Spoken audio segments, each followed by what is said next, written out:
যুবকেরা তাদের জীবনের উদ্দেশ্য ভুলে গেছে। আমার কথা কি বুঝতে পারছেন? আচ্ছা, এটা এক নাম্বার। দুই, মাদক। যুবকদের সামনে মাদকের সহজলভ্যতা, চাইলেই হাত বাড়ালেই মাদক, হাত বাড়ালেই ইয়াবা, হাত বাড়ালেই ফেন্সিডিল, হাত বাড়ালেই হেরোইন, তাই না? কথা ঠিক না বেঠিক? যদি কেউ চায় যে আমি আজকে রাত্রে মাদক খাবো, সে পারবে? হাত বাড়ালেই পারবে। এখনকার সমাজ এমন, যদি কেউ চায় যে আজকের রাত্রে আমি পতিতালয়ে গিয়ে রাত কাটাবো, সে পারবে? 500 টাকা 1000 টাকার বিনিময়ে মানুষ এখন জেনা করতে পারে না?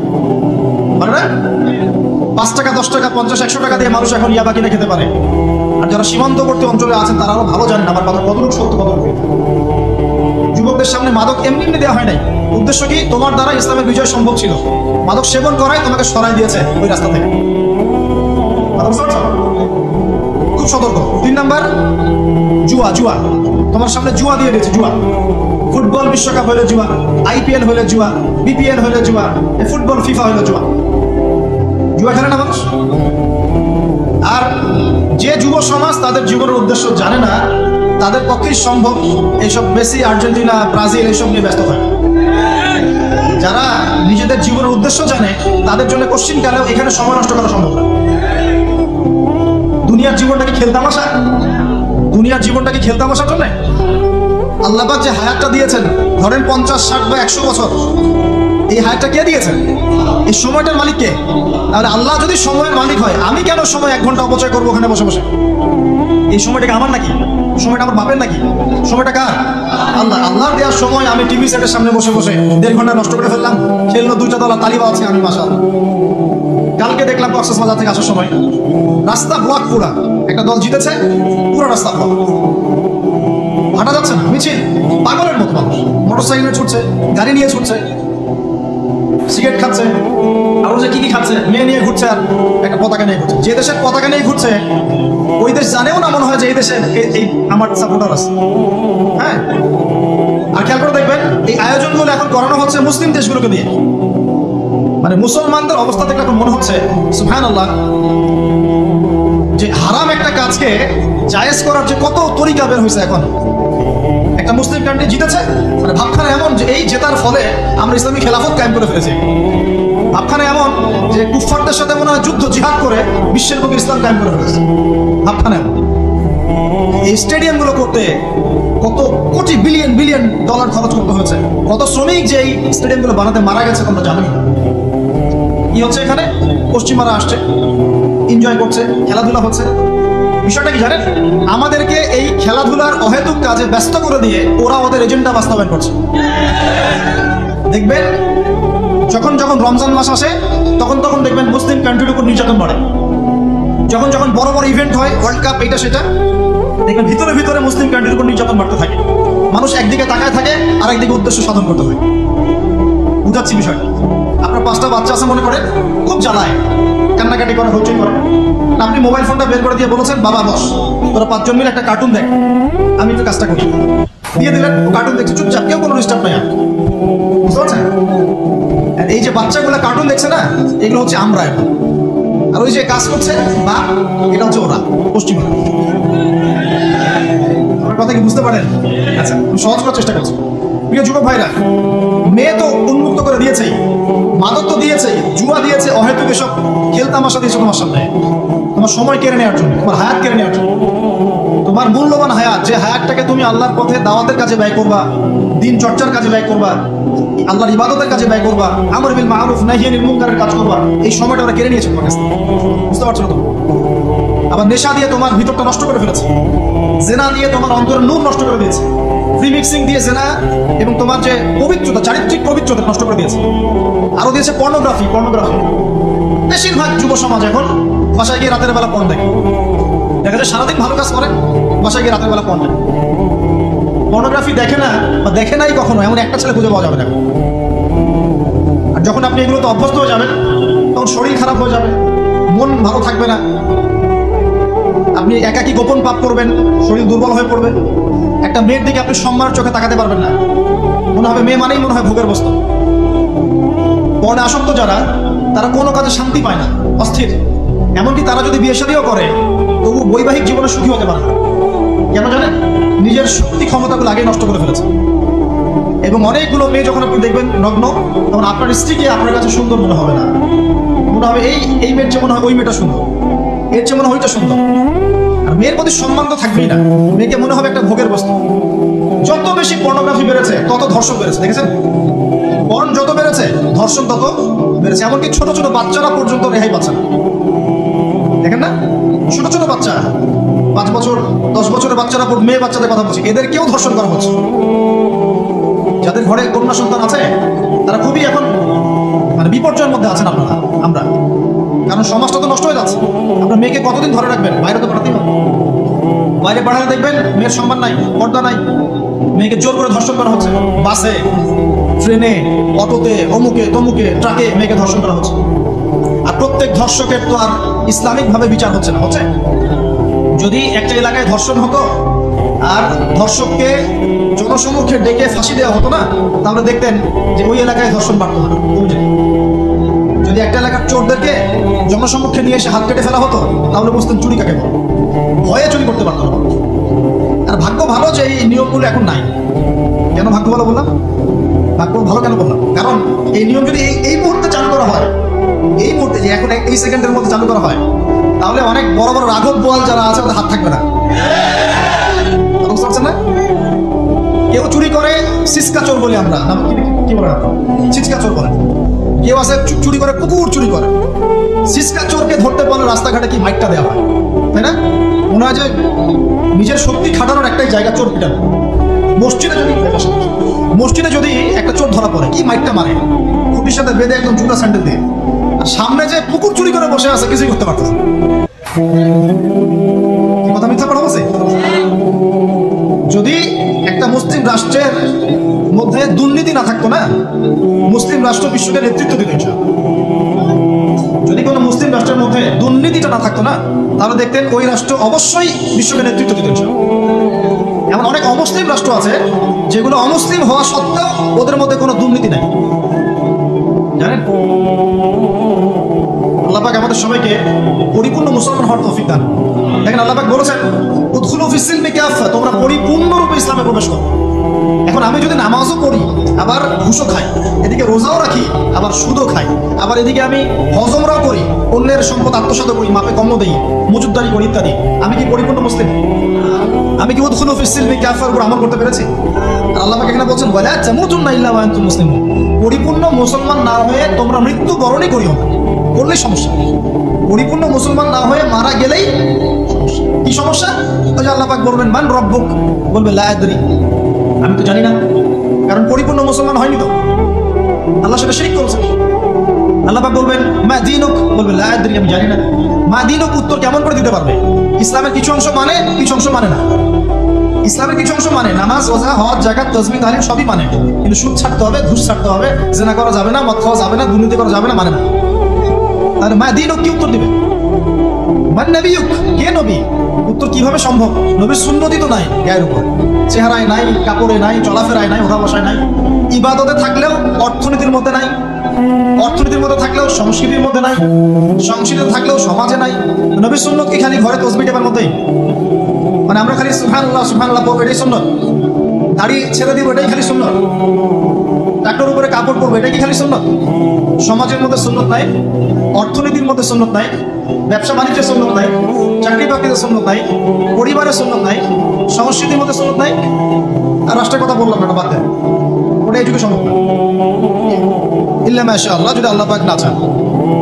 ওইদিকে আমি কথাই বলে যাচ্ছি, আমি সমাজ পর্যন্তই আছি, এর উপর আছে। প্রিয় ভাইরা, যুবক ভাইদের কথা বলে আমি সামনে যাব। 1 নাম্বার কি বলেছি, তোমরা সতর্ক থাকবে মেয়ে থেকে। কি থেকে? মেয়ে থেকে 100 হাত দূরে। 100 হাত মানে আমি বলি, পরামর্শ দিই, আমি তোমাদের ভাইয়ের মতো, ছোট হই আর বড় হই। আর আমাকে এইসব আল্লামা সাহেব এইসব বড় দরকার নেই।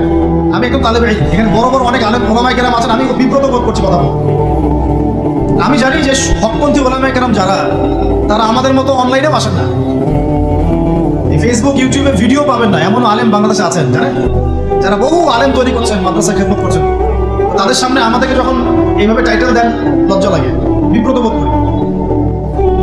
শেখার কোনো শেষ নাই। আমি একসময় মনে করতাম যে আমি যখন ইন্টারমিডিয়েটের পর থেকে চর্চা করা শুরু করছি, অনার্স মাস্টার্স পর্যন্ত। মনে করছি যে হ্যাঁ, মনে হয় ইসলাম সম্পর্কে ভালোই জানছি। তারপর যখন কওমি আলেমদের কাছে পড়তে শুরু করলাম, বলি এগুলো ভিতরের কথা, খোলামেলা বলি, গল্প করছি আপনাদের সাথে, রাগ করছে নাকি? তখন বুঝলাম যে বিগত 5-7 বছরে তো আমি কিছু পড়াশোনা করছি বলে মনে হচ্ছে। যেমন একটা হাদিস শো করে বললাম, ওস্তাদ এই যে আল্লাহ রাসূল সাল্লাল্লাহু আলাইহি ওয়াসাল্লাম বলেছেন যে একজন মুমিন ব্যক্তি আর একজন মুমিন ব্যক্তির আয়না স্বরূপ। কি স্বরূপ? আয়না স্বরূপ। তো আমি যদি অনলাইনে কোনো ভাইয়ের ভুল ধরিয়ে দেই সমালোচনার মাধ্যমে, তাহলে কি আমি হাদিসের উপর আমল করলাম না? তখন ওস্তাদ মিটি হাসছেন, বলছেন যে তোমার তো টুকটাক অ্যারাবিক গ্রামারের বেস ভালোই, তোমার কি মনে হয়? আমি বললাম যে আমার কাছে তো এটাই মনে হচ্ছে যে আমি যদি সমালোচনা করি, আমি তো আমর বিল মারুফ নাহি আনিল মুনকারের কাজই করলাম। তিনি বলছেন আসলে এই হাদিসের ব্যাখ্যা এমন নয়। যেমন ব্যাখ্যা? তুমি কি খেয়াল করো নাই? আমাকে বলছো তুমি কি খেয়াল করো নাই, তুমি যখন আয়নার সামনে গিয়ে দাঁড়াও, তখন আয়না কিন্তু তোমার সাথে কথা বলে না। আয়না নীরব থাকে, স্থির থাকে, কিন্তু তোমার দোষ ত্রুটি কোথায় আয়না কিন্তু দেখিয়ে দেয়। মনে করেন বুঝাচ্ছি, মনে করেন আপনার গাল কেটে গেছে, আপনি আয়নার সামনে দাঁড়িয়েছেন, আয়না কিন্তু আপনাকে বলে দিবে না এই যে তোমার গাল কাটা, এই ছেলে তোমার গাল কাটা, এই মেয়ে, এই ছেলে তোমার এই সমস্যা, বলবে? চুপচাপ থাকবে। আয়না দেখিয়ে দিবে আপনার ভুলটা কোথায়। তিনি আমাকে হাদিসের ব্যাখ্যা শেখাচ্ছেন, বলছেন যে একজন মুমিন ভাই যদি কোনো ভুলের উপর থাকে, তুমি সঠিকটা আমল করে ওর সামনে দাঁড়িয়ে দেখিয়ে দিবে যেটা সঠিক। বুঝলাম, যতদিন যাচ্ছে আমি বুঝতে পারছি যে আসলে এই জ্ঞানের সমুদ্র যে কত গভীর, 100 বছর হায়াত দিলেও মনে হয় শেষ করতে পারবো না। প্রিয় যুবক ভাইরা, নসিহত করছি, সেটা হচ্ছে যে দিনের জ্ঞান অর্জন করতে হবে। জ্ঞান অর্জনের কোনো বিকল্প নাই। জ্ঞান অর্জনের জন্য শুধুমাত্র ফেসবুক, ইউটিউব যথেষ্ট নয়। এগুলো কনস্ট্রাকটিভ কোনো মাধ্যম নয়, বরং ফিতনা ছড়াবে এগুলো কিন্তু বেশিরভাগ ক্ষেত্রে ফিতনাই ছড়াচ্ছে। আপনার কাছে মনে হচ্ছে হয়তো যে অনেক কিছু লাইভ হচ্ছে, আমরা পাচ্ছি, হ্যাঁ অনলাইনের মাধ্যমে জানছি, ঠিক আছে স্বীকার করি ভালো আছে, কিন্তু মন্দটা অনেক বেশি। এর মধ্য দিয়ে আলেমে আলামী বিভক্তি হয়ে গেছে, এর মধ্য দিয়ে একে অপরের সাথে আমাদের সম্পর্ক নষ্ট হয়ে যাচ্ছে, গীবত, তহমত, সমালোচনা, কাদা ছড়াছড়ি সংস্কৃতি বাড়ছে, ঐক্য বিনষ্ট হচ্ছে, অনেক সমস্যা হচ্ছে। আর এগুলো কনস্ট্রাকটিভ সিলেবাস নয়। সিলেবাস আপনাকে ওলামায়ে কেরামের কাছে এসে জানতে হবে। আমি বলছি 1 নাম্বার কোরআন থাকবে, আপনাদের জেনারেলদের জন্য বলছি, কারণ আপনাদের জন্য এটা এত সহজ হবে না। মাদ্রাসা যারা পড়া শুরু করেছেন ছোটবেলা থেকে, তাদের জন্য সহজ, আপনাদের জন্য এত সহজ নয়। সিলেবাসগুলো জেনে রাখেন। কোরআন পড়তে হবে আগে, পবিত্র কোরআনের বিশুদ্ধ তেলাওয়াত শিখতেই হবে, এবং প্রত্যেক দিন চেষ্টা করবেন 1 পৃষ্ঠা 2 পৃষ্ঠা আধা পারা 1 পারা করে তেলাওয়াত করার জন্য। তেলাওয়াতের কোনো বিকল্প নাই, প্রত্যেক হরফে 10 মিনিট পাবেন ইনশাআল্লাহ। এরপরে এর ভাষা আছে, কোরআনিক গ্রামার আছে, নাহু সরফ। আর এই বইগুলো আপনি একা পড়তে পারবেন না। এই বইগুলো পড়তে হলে ওস্তাদ লাগবেই। এক একটা বই 2 বছর করে পড়তে হইতে পারে, পড়তে হবে। যদি আপনি কোরআন জানতে চান, বুঝতে চান, পড়তে হবেই। আর যদি মনে করেন না আমার এত জানা বোঝার দরকার নাই, সেটা আলাদা বিষয়। তখন আপনি ওলামায়ে কেরামের কাছে গিয়ে জিজ্ঞাসা করে মাসালা নিয়ে নেবেন। এখানে একটা কথা বলে দিই, এখন আবার একটা নতুন আমি ফিতনাই বের হয়েছে যে আলেম ওলামার প্রয়োজন নাই, কোরআন হাদিস ভাষায় পড়বা, নিজে একাই মুস্তাহিদ হয়ে যাবা। অনেক দিনী ভাইকে দেখছি আমি, যুবক ইয়াং, তার আগে বিপদগামী ছিলেন, হেদায়েত হয়ে ইসলামের দিকে এসেছেন, এখন প্রথমেই সহিহ বুখারী টান দিয়ে পড়াশোনা করেন। কে বললো আপনাকে প্রথমে সহিহ বুখারী পড়তে? আপনি কি এক লাভ দিয়ে এই মেডিকেল সায়েন্সের বই পড়তে যাবেন? এত কঠিন বই আগে কেন? এই বইগুলো পড়তে ওলামায়ে কেরামের 15-20 বছর সময় লাগে। 15-20 বছর সময়, 15 বছর বেশি বলে ফেলছেন, আমাদের মতো বলে 20 বছর লাগে। কঠিন বই আগে না, আগে সহজ বইগুলো পড়তে হতো। তো ভাবখানা তখন দেখা যায় এমন কয়েকটা হাদিসের কিতাব পড়ে, কোরআনের কিছু অনুবাদ করে, আলেম ওলামার দরকার নাই, কোনো মাযহাবেরও দরকার নাই, আমি নিজে একাই মুস্তাহিদ। এটা একটা ফিতনা চলছে। তো আমি বুঝাচ্ছি আপনাকে, একটা মাসআলা ধরেন আপনার সামনে আসলো, মনে করেন ওই যে আমি পেপার মানি নিয়ে কথা বলেছিলাম না, কাগজের টাকা, এরপর আসছে ক্রিপ্টোকারেন্সি। কি আসছে? নাম শুনুন নাই? ইলেকট্রনিক মানি তো চলে আসছে, যে ইলেকট্রনিক মানি দিয়ে আপনারা লেনদেন করছেন না, এরপরে আসবে ক্রিপ্টোকারেন্সি। ক্রিপ্টোকারেন্সি মানে বিটকয়েন। এগুলো ভবিষ্যৎবাণী না, কিন্তু কিছু মানুষ মনে করে এগুলো ভবিষ্যৎবাণী। এগুলো ভবিষ্যৎবাণী না, এগুলো বর্তমান। অলরেডি পৃথিবীর কিছু দেশে চলে আসছে, হয়তো বা এদেশেও অচিরে আসবে। তো মনে করেন এখন আপনি একজন সাধারণ মানুষ, ক্রিপ্টোকারেন্সি কি জিনিস আপনি বোঝেন না। এখন আপনি একজন আলেমের কাছে আসলেন, এসে বললেন যে হুজুর ক্রিপ্টোকারেন্সি কি জিনিস আমি বুঝি না, এটা হালাল না হারাম, জায়েজ না জায়েজ, কতটুকু রাখা যাবে না, মাসালা দেন। এখন আমি যদি আপনাকে বলি এই যে ভাই নেন কোরআন, এই যে তাফসীর ইবনে কাসির নেন, জালালাইন নেন, মারিফুল কোরআন নেন, এই যে বুখারী, মুসলিম, তিরমিজি, আবু দাউদ, নাসাই, সবগুলো নেন, বাসায় গিয়ে পড়াশোনা করে মাসালা বের করেন, পারবেন? সম্ভব কি? যিনি মুস্তাহিদ। আর একটা সমাজের মধ্যে মুস্তাহিদ মানুষের সংখ্যা কতজন থাকে? অল্প কিছু। বেশিরভাগ মানুষই তো অন্ধ অনুকরণ তাকলিদ করতে হবে না। তখন এই যে আপনি আমার কাছ থেকে মাসালাটা জানলেন, এই মাসালা জেনে নেওয়াটা কি আপনার জন্য উচিত না অনুচিত? আপনার এই মাসালা জেনে নেওয়াটা কি উচিত না অনুচিত? এই মাসালা আমার কাছে বা আলেমের কাছে না জানলে কিভাবে শিখবেন আপনি? শেখার জন্য আপনাকে আসতে হবে না? এটাই মাযহাব, এটাই মাযহাব। এখানে বিভ্রান্তির কোনো সুযোগ নাই যে আমি এগুলো মানি না, আমি খালি বইপত্র একা একা পড়বো, আলেম হয়ে যাবে, সম্ভব না। যখন আমরা কলেজে পড়তাম অনেক মনে হতো যে হয়তো বা সম্ভব। যখন পড়া শুরু করেছি তখন দেখছি যে না, এই সমুদ্রে ডুব দেওয়া কেবল শুরু, এর তলানি খুঁজে বের করতে 100 বছর লাগবে মনে হয়। আল্লাহু আকবার। দিনের জ্ঞান তো বেশি। আলী রাদিয়াল্লাহু আনহু একটা কথা বলে দিয়ে সামনে যাচ্ছি। আলী রাদিয়াল্লাহু আনহু শেষ বয়সে বলছেন, তাকে প্রশ্ন করা হচ্ছে যে আপনার কি কোনো দুঃখ আছে জীবনে? আলী রাদিয়াল্লাহু আনহু বলছেন যে আমি শুরু থেকে নবী সাল্লাল্লাহু আলাইহি ওয়াসাল্লামের পাশে ছিলাম, আমার দুঃখ নাই, তবে একটা মনের কষ্ট। কি? আমি যে জ্ঞানগুলো শিখেছি নবীর কাছ থেকে সাল্লাল্লাহু আলাইহি ওয়াসাল্লাম, সেই জ্ঞান বিতরণ করার জন্য কোনো পাত্র খুঁজে পেলাম না। কি গভীর কথা! যে জ্ঞান শিখেছি এটা বিতরণ করার পাত্রই খুঁজে পেলাম না। তাহলে পাত্র, আমরা তো পাত্র, জ্ঞান বিতরণ করবেন ওলামায়ে কেরাম। পাত্র আমরা যদি পরিষ্কার না হয় জ্ঞান কিভাবে পাবেন? সম্ভব? আরেকটা বিষয় বলে দেই, যখন আপনি জ্ঞানের চর্চায় মাঠে নামবেন, আল্লাহ পাক আপনার সম্মানার্থে ফেরেশতার পাখা আপনার পায়ের নিচে বিছিয়ে দিবেন ইনশাআল্লাহ। আর যখন আপনি জ্ঞান চর্চা করে আলেম হবেন ইনশাআল্লাহ তাআলা, আপনার জন্য আসমান জমিনের সমস্ত মাখলুক, এমনকি সমুদ্রের নিচের মাছ, গর্তের ভিতরের পিপিলিকা, সবাই আল্লাহর কাছে আপনার জন্য ইস্তেগফার করবে ইনশাআল্লাহ। একটা হাদিসে নবীজি বলেছেন যে আকাশের চাঁদটাকে তোমরা যেমন দেখো উজ্জ্বল অন্য নক্ষত্রগুলোর তুলনায়, ঠিক তেমনি সাধারণ মানুষের উপরে একজন আলেমের মর্যাদা এমন।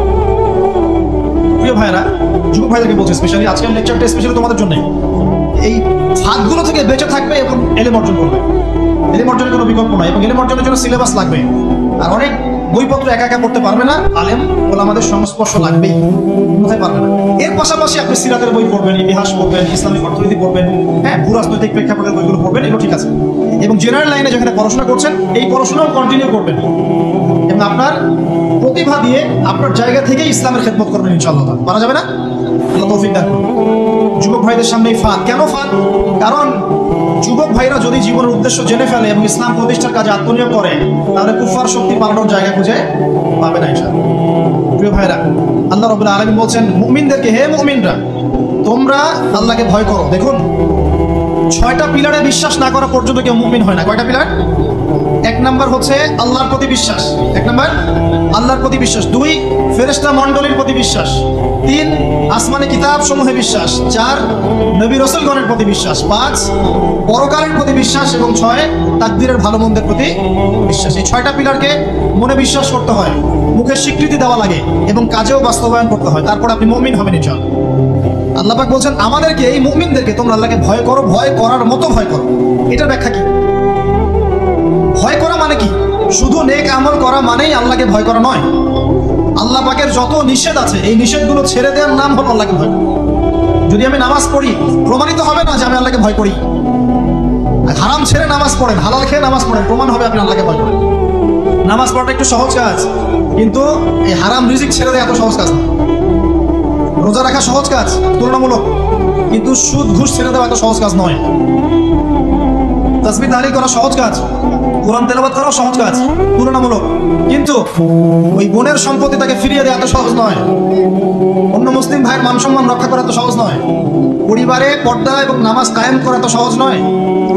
এবং এই সুদ ঘুষ দুর্নীতি অন্যের সম্পদ আত্মসাৎ থেকে বের হয়ে আসা এত সহজ নয়। তাকওয়া মানে কি? পরিপূর্ণরূপে ইসলামে প্রবেশ করা, আল্লাহ পাকের যাবতীয় হুকুম আহকাম মেনে চলা, আদেশও এবং নিষেধ। আল্লাহ পাক বলেন শেষে, ওয়ালা তামুতুন্না ইল্লা ওয়া আনতুম মুসলিমুন। একজন নবীর কথা খালি বলবো, বিশৃঙ্খলা করে না, একটু ধৈর্যের সাথে বসেন। আমরা খুব লম্বা আলোচনা করবো না, একটু বসেন, শেষ করে দিচ্ছি আস্তে আস্তে। আর যদি কারো কোনো প্রশ্ন থেকে থাকে এভাবে চিরকুট আকারে আমাদের এখানে দিতে পারেন ইনশাআল্লাহ। মুসলিম না হয়ে মৃত্যুবরণ করো না। আল্লাহ পাকের কালাম পবিত্র কোরআনের মধ্যে সূরা হজ নামে একটা সূরা আছে। এখানে আল্লাহ পাক সূরা হজের মধ্যে ইব্রাহিম আলাইহিস সালামের কথা বলছেন যে হুয়া সাম্মাকুমুল মুসলিমিন। ইব্রাহিম আলাইহিস সালাম সেই নবী যিনি তোমাদের নাম মুসলিম দিয়েছেন। কি দিয়েছেন? আচ্ছা, ইব্রাহিম আলাইহিস সালামের 2টা ঘটনা বলবো খালি, আমি আপনাকে ইসলাম দেখাচ্ছি কি জিনিস। দেখুন, তার স্ত্রীকে আল্লাহ পাক বলছেন রেখে আসো, হাজেরা আলাইহিস সালামকে রেখে আসো মক্কার কাবা ঘরের কাছে, যেখানে কোনো মানুষ নাই, কোনো খাবার পানি কিচ্ছু নাই, সাথে ছোট সন্তান ইসমাইল। দেখেন, রেখে আসার সময় কিন্তু ইব্রাহিম আলাইহিস সালাম আল্লাহকে বলেন নাই যে আল্লাহ আমি আমার স্ত্রী সন্তানকে ওখানে কেন রেখে আসবো, এর পিছনে যুক্তি কি, এর পিছনে বিজ্ঞান কি, এর পিছনে দর্শন কি জিজ্ঞেস করেছিলেন? আল্লাহ পাক বলেছেন সামি'না আতা'না। সন্তান বড় হয়েছে, আল্লাহ পাক বলছেন তাকে জবাই করতে হবে।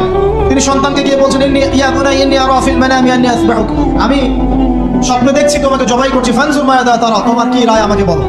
সন্তান বলছে এবার ইয়া আবাতি, আমার আব্বা, ইফআল মা তুমার, আপনাকে যে আদেশ করা হয়েছে সে আদেশ আপনি পালন করেন। সাতাজিদুনি ইনশাআল্লাহু মিনাস সাবিরিন, ইনশাআল্লাহ আপনি আমাকে ধৈর্যশীল পাবেন। কে বলছে এটা? ইসমাইল। ইসমাইলের মধ্যে কি এখনকার তরুণদের জন্য আদর্শ নাই? যে বয়সে ইসমাইল আলাইহিস সালাম বলছেন আব্বা আমাকে জবাই করে দেন, কোনো সমস্যা নাই, ইনশাআল্লাহ আপনি আমাকে ধৈর্যশীল পাবেন, ওই বয়সের আমাদের তরুণ প্রজন্ম, টিকটক প্রজন্ম, ওই বয়সে আমাদের তরুণ প্রজন্ম কিশোর গ্যাংয়ে যোগ দিয়েছে, জেনা করেছে, মাদক খাচ্ছে, জুয়া খেলছে, জার্সি গাড়িতে ঘুরে বেড়াচ্ছে। দেখেন, এই ওয়াজে আসার সময় দেখলাম যে কিছু ছেলে দাঁড়িয়ে আছে ওখানে, কি হচ্ছে ওখানে দাঁড়ায়? বক্তা এখন আসে নাই, সিগারেটের প্যাকেট থেকে সিগারেট বের করে টান দিচ্ছে। বক্তা যখন আসেন টান দিয়ে যায়, তারপর বসে। মাদক বলতে কি বোঝো তোমরা? খালি গাঁজা, ইয়াবা, ফেন্সিডিলি মাদক? সিগারেটটা মাদক না? জর্দা খাই নাকি মাদক না? এগুলো মাদকের মধ্যে পড়ে, এগুলো ফ্যাশন হয়ে গেছে এখন। আল্লাহ পাক তোমাদেরকে এগুলো থেকে হেফাজত করুন। আমি দেখেন, ইসমাইল বলছেন হে আমার আব্বা আমাকে আপনি জবাই করে দেন, যদি আল্লাহ আদেশ করে থাকেন, আমাকে ধৈর্যশীল পাবেন ইনশাআল্লাহ। মা বোনদের জন্য বলছি এখানে একটা কথা, দেখুন প্রিয় মা বোন ভালো করে শুনুন। দেখুন, ইসমাইল আলাইহিস সালামকে কিন্তু তার বাবা বড় করেন নাই। ইসমাইল আলাইহিস সালাম বড় হয়েছেন মক্কায় তার মায়ের কাছে, হাজরা আলাইহিস সালামের কাছে। আর ইব্রাহিম আলাইহিস সালাম থাকতেন সিরিয়ায়, শামে, তার আরেক স্ত্রী সারা আলাইহিস সালামের সাথে। তিনি যাওয়া আসা করতেন। আর তখনকার যাওয়া আসা এত সহজ ছিল না, তখন কোনো মোটর যান ছিল না। দেখুন, যেমন মা তেমন সন্তান। কেমন মা? হাজরা আলাইহিস সালামকে বলা হচ্ছে যে তোমাকে এখানে রেখে যেতে আল্লাহ আদেশ করেছেন। তো হাজরা আলাইহিস সালাম বলছেন এখানে তো কোনো পানিও নাই, কোনো খাবারও নাই, আপনি এখানে আমাদেরকে একা ফেলে যাচ্ছেন ইব্রাহিম আলাইহিস সালাম বলছেন আল্লাহর আদেশ কিছু করার নাই। এখন হাজরা আলাইহিস সালাম বলছেন আচ্ছা যদি আল্লাহ আদেশ করে থাকেন তাহলে ইনশাআল্লাহ আল্লাহ আমাদের হেফাজত করবেন, আল্লাহর প্রতি আমি পূর্ণ তাওয়াক্কুল করলাম। কে বলছেন? হাজরা। এই হাজরা আলাইহিস সালামের দেখেন এখানে তো কোনো খাবারই নাই, পানিও নাই, এক মশক পানি একটু খাবার দ্রুতই শেষ হয়ে গেল। শেষ হওয়ার পর তিনি ছোটাছুটি করছেন, suffer Marwa, suffer Marwa, suffer Marwa, কোথাও যদি একটু পানি পাওয়া যায়। কি তাওয়াক্কুল আল্লাহর প্রতি! ছোটাছুটি করছেন, বাচ্চা ইসমাইল কান্নাকাটি করছে। মায়ের এই ছোটাছুটি আল্লাহর কাছে এত পছন্দ হয়েছে, যতদিন হজ থাকবে এই হাজরা আলাইহিস সালামের স্মৃতির সাথে জড়িত এই সাই থাকবে। এবং এই ঘটনা আল্লাহর কাছে এত পছন্দ হয়ে গেল যে আল্লাহ পাক জিবরাইল আলাইহিস সালামকে পাঠিয়ে জামজাম কূপের পানি বের করে দিলেন, যেই কূপের পানি জীবনে কখনো শেষ হয় না, পানি খেলে খিদাও লাগে না। চিন্তা করে দেখেন, গ্যালন পানি যাচ্ছে, গ্যালনের পর গ্যালন জামজাম থেকে প্রত্যেক দিন। এমনকি মদিনায় গেলেও আপনি জামজামের পানি পাবেন, মসজিদে কুবায় গেলেও জামজামের পানি পাবেন। আর পৃথিবীর বিভিন্ন জায়গায় তো আমরা নিয়ে আসছি, শেষ হয়েছে? পানির স্তর 1 ইঞ্চি পর্যন্ত নিচে নামে নাই, নেমেছে? দেখেন, আল্লাহর প্রতি যখন মানুষ পূর্ণ তাওয়াক্কুল করে তখন আল্লাহর মারিফত নেমে আসে। যখন মানুষ আল্লাহর প্রতি পূর্ণ তাওয়াক্কুল করে ফেলবে তখন আল্লাহ পাক আধ্যাত্মিকত্ব দিয়ে দিবেন। এটা কি বিজ্ঞান দিয়ে ব্যাখ্যা করা যায়? একজন ফেরেশতা আসলো, পাখা দিয়ে আঘাত করলো, মাটি থেকে ঝর্ণা বের হওয়া শুরু হলো, এখনকার বিজ্ঞান বিশ্বাস করবে? কোনো যুক্তি দর্শন বিশ্বাস করবে? এই যে মা, তাওয়াক্কুল কারিনী মা, তার গর্ভ থেকে জন্ম নিয়েছে ইসমাইলের মতো সন্তান, যে বলছে আব্বা আমাকে জবাই করতে চাইলে করে দেন, কোনো সমস্যা নাই, আল্লাহর ইনশাআল্লাহ আপনি আমাকে ধৈর্যশীল পাবেন। এই জন্য বলি, আমাদের পরিবারের মায়েরা যদি হাজরা আলাইহিস সালামের মতো হতে না পারে তাহলে ইসমাইলের মতো প্রজন্ম তৈরি হবে না। অতএব প্রিয় মা ও বোনেরা, একটা নসিহত যথেষ্ট আপনাদের জন্য, যে নিজেরা হাজরা আলাইহিস সালামের মতো আল্লাহর প্রতি পূর্ণ তাওয়াক্কুল কারিনী হয়ে যান। নামাজ ছাড়িয়েন না। কোনো মহিলা যদি মাত্র 4টা কাজ করতে পারে, নবী সাল্লাল্লাহু আলাইহি ওয়াসাল্লাম বলেছেন জান্নাতে যাওয়ার জন্য সবগুলো দরজা খুলে দেওয়া হবে। 1 নাম্বার, কোনো মহিলা যদি 5 ওয়াক্ত নামাজ পড়ে, এখানে শুধু ফরজ নামাজের কথা বলা হচ্ছে, নফলের কথা বলা হচ্ছে না। 2 নাম্বার, যদি একজন মহিলা রমজান মাসে সওম রাখে, ফরজ সওম, ফরজ রোজা, নফল রোজার কথাও বলা হচ্ছে না। 3 নাম্বার, যদি মহিলা, একজন নারী যদি তার সতীত্বকে হেফাজত করতে পারে, পর্দা মেনে চলতে পারে। এই পর্দা বলতে আমরা ডিজিটাল বোরখা বোঝাচ্ছি না। তো পোশাকটা এমন হবে না যে পোশাক পরেও গায়ের কাঠামো কতটুকু আটোসাটোটা বোঝা যায়, এই বোরখা চলবে না। বোরখা এমন হবে না, পোশাক এমন হবে না যে বাহির থেকে ভিতরের অঙ্গ দেখা যায়, এই বোরখা চলবে না। পোশাক এমন হবে না যে পোশাকটা পুরুষদের পোশাকের সাথে সাদৃশ্য আছে, গেঞ্জি টি শার্ট পরা যাবে না। পোশাকটা এমন হবে না যে পোশাকটা অমুসলিমদের সংস্কৃতির সাথে বা ধর্মীয় কালচারের সাথে সাদৃশ্য আছে, এমন পোশাকও চলবে না।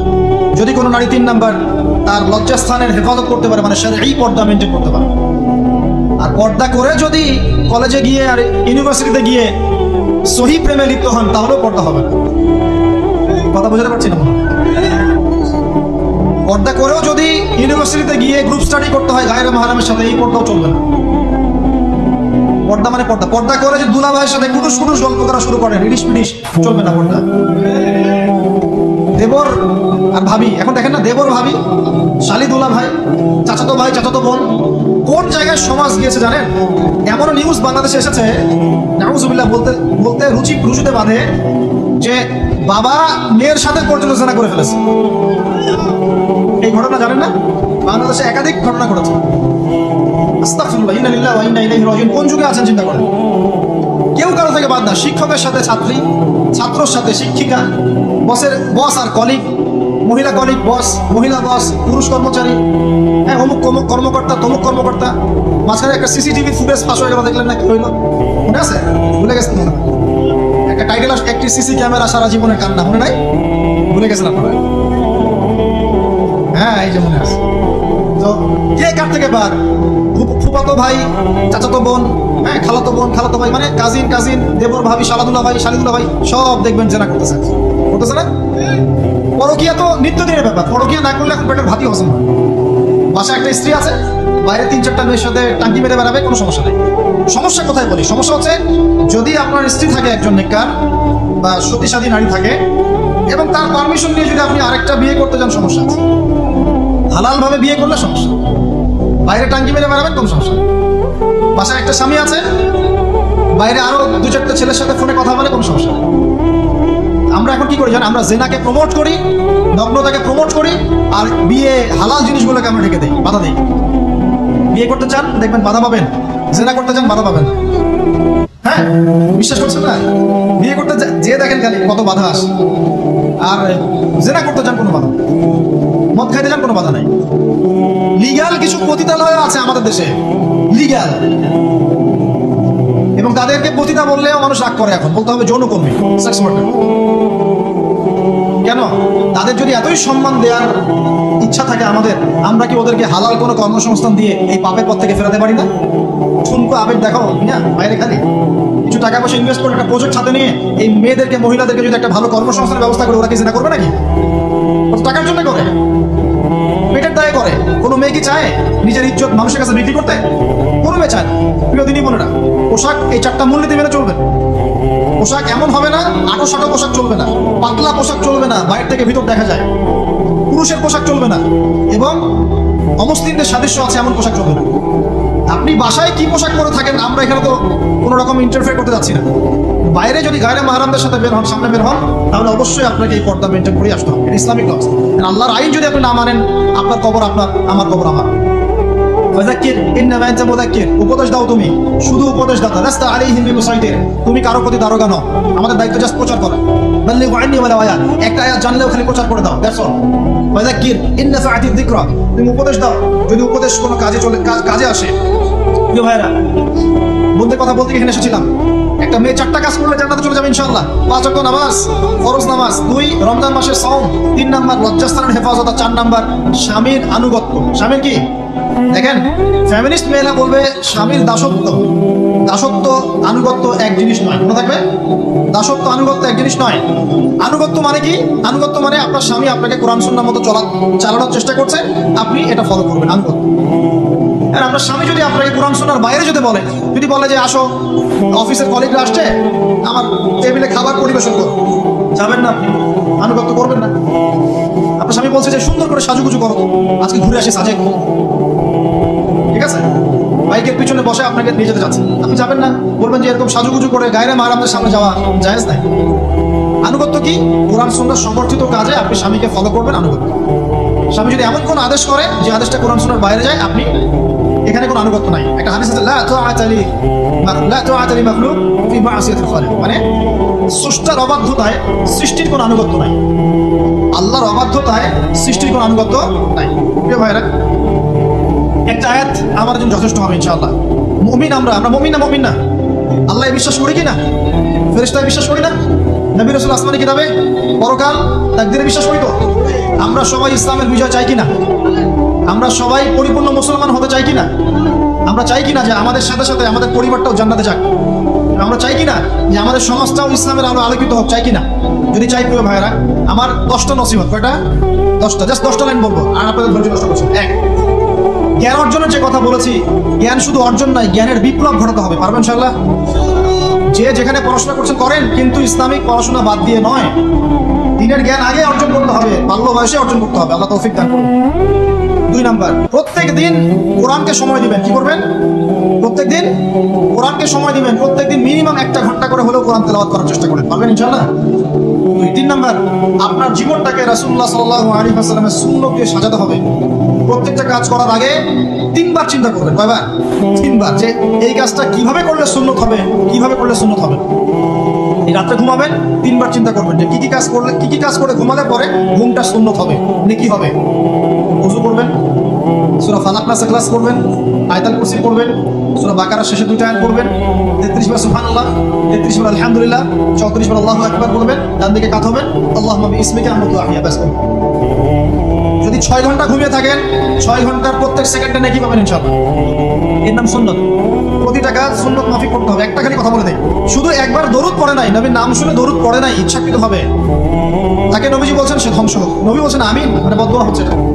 তাহলে সারা জীবন যে আমরা দাঁড়িয়ে রাখছি না, টাকনোর নিচে কাপড় পরছি, হ্যাঁ, যে গোফ লম্বা করে একদম শুশুকের মতো রেখে দিয়েছি, কাটছি না, লেবাস ইসলাম আসছে না, নামাজ পড়ছি না, সুন্নাহ মোতাবেক জীবন করছি না, আমাদের কি হবে? আমরা কি নবী সাল্লাল্লাহু আলাইহি ওয়াসাল্লামের সুপারিশ পাবো? কবরে তাকে দেখালে উত্তর দিতে পারবো? পারবো ইনশাআল্লাহ। কখন? যখন আমরা পুরো জীবনটাকে নবীর সুন্নাহ মতো ঢেলে সাজাবো ইনশাআল্লাহ। সূরা আল ইমরানের মধ্যে আছে, ইন কুনতুম তুহিব্বুনাল্লাহ ফাত্তাবিউনি। আল্লাহ বলেছেন, হে নবী বলে দিন, তোমরা যদি আমার ভালোবাসা চাও, আল্লাহকে পেতে চাও, তাহলে নবীকে অনুসরণ করো, আমাকে অনুসরণ করো। আল্লাহ পাক কি করবেন? ইউহিব্বুকুমুল্লাহ, আল্লাহ পাক তোমাদেরকে ভালোবাসবেন। ইয়াগফির লাকুম যুনুবাকুম, আল্লাহ পাক তোমাদের সমস্ত গুনাহ মাফ করবেন ইনশাআল্লাহ। আল্লাহু গফুরুর রহিম।